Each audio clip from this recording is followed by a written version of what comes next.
Okay, so welcome to the Oral Health Podcast. So we are looking at sustainability and environmental impact on dentistry.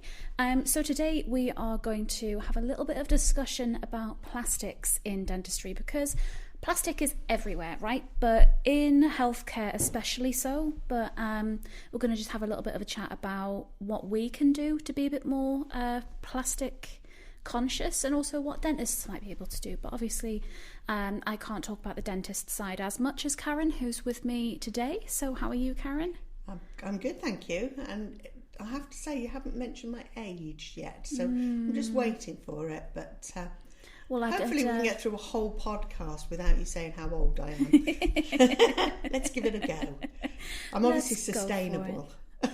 Yes, you're very sustainable, long wearing. All right. Tick. Made it 2 whole minutes. But so plastics, obviously they're everywhere in healthcare, right? But yes, in dentistry especially. Yes, there is. I mean, with dentistry, anything that can be disposed of is disposed of, which means it is generally a plastic, or in some cases there is paper, but obviously you can't use paper in somebody's mouth. So, you know, when you look at things like the metal instruments and the hand pieces and things like that, obviously they are reusable, they are sterilised and reused, so they are sustainable. So that isn't a factor, but all the plastic things that we use, also the files for root canal treatment, although they're metal, they are single use as well. So all of those have to be discarded. Now, when you've got something that has been used in the mouth, you can't just send it to recycling because it's contaminated. Yeah, of course. So you're looking at a cross-infection problem there. So it is really, goes in the it's a hazardous waste issue, really. So a lot of the things are not recyclable. If they are, obviously, then you can recycle them. But, looking at things like masks and gloves that are changed, with every patient, sometimes in between patients if they're soiled, or, you have to go and use the computer or go and fetch something else. So, that is something that we can't avoid doing, because it's looking after the patient and the dental team is the priority. Yeah. So that's why these single-use plastics are used so much. There's no reason why things like the cup, if you're providing your patient with a rinse, you couldn't use a paper cup, which obviously then you could recycle. I mean, theoretically, it's been near the patient's mouth, but, we recycle paper things that we get from fast food outlets and things, so that's not a problem. I mean, a lot of practices these days wash the patient's mouth out with the 3-in-1 syringe, and the nurse aspirates it. So there isn't really a need for rinsing in a lot of cases. Some patients still like to do it, but equally. I think the only time I've ever been asked to rinse was when I had my mouth guards done, and I had bits and pieces of the stuff stuck. That's the only time I can remember. It's quite nice for the dentist to do it, and the nurse to just suction all the bits away, because they can see where it is. So that tends to be the norm now. It's not for everybody, and you still will get patients who say, "Can I rinse?" Which you can have the paper cups there to do that.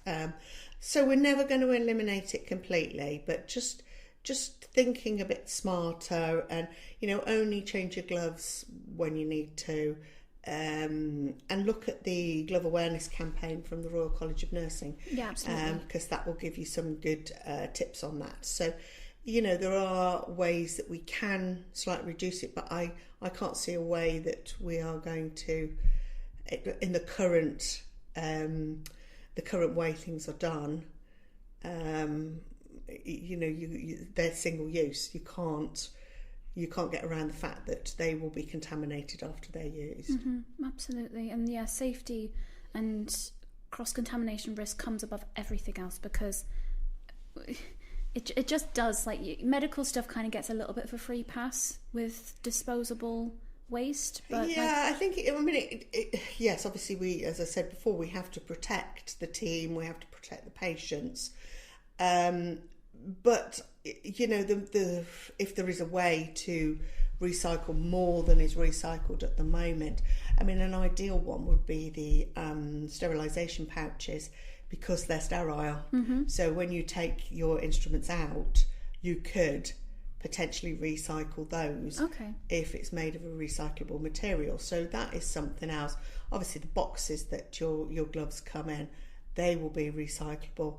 So it's looking at the things that you can and the things that you can't. So, when I say looking at things like forceps and or the mirror, the probe, or the other instruments, and the drills, they are all sustainable, because you just couldn't throw them away afterwards, and you don't need to, because sterilising them will make them sterile, so you can use them on another patient after it's been through the process. Well, that's good to know.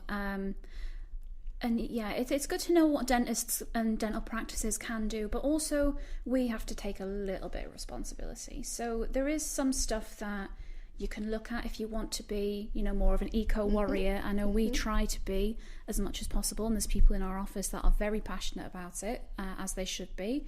But there is things like plastic alternatives to toothbrushes. So yes, there is. Yeah. Bamboo, yeah. So the bamboo toothbrush, the actual handle bit goes in the compost, because that will break down, and it's just the head that you're throwing away. So it is cutting it down. We do accredit a bamboo toothbrush called Bambooth. Bambooth. They are brilliant, and they're really passionate about single-use plastic in toothbrushes. And certainly the manufacturers of toothpaste are looking at recyclable toothpaste tubes, because obviously at the moment they're not. I think the lid bit might be in some places, the plastic bit you can unscrew off might be, but the actual tube, they're often made of two different materials, so it's too hard to separate, or it's really costly to do so. So I think it might be Colgate that they have like a recyclable tube, or they're looking at it. I remember seeing something a while ago. I'll have a look, and if I'm right, I'll leave this part in. If I'm wrong, then you won't hear it. We'll ignore it, yes. Yeah, we'll just print it out. We'll skirt over it. But I mean, it is a difficult one, and I suspect that if there is a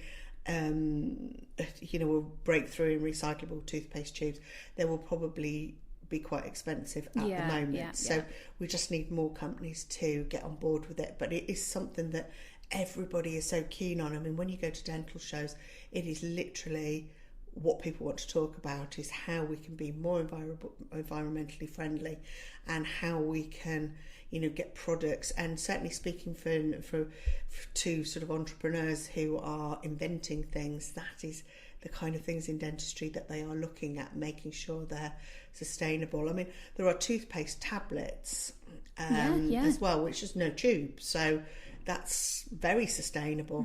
I did try one the other day. I didn't have a toothbrush with me, so I didn't actually brush my teeth with it, but I did chew it up and swish it round, and it was reasonably pleasant. Cool.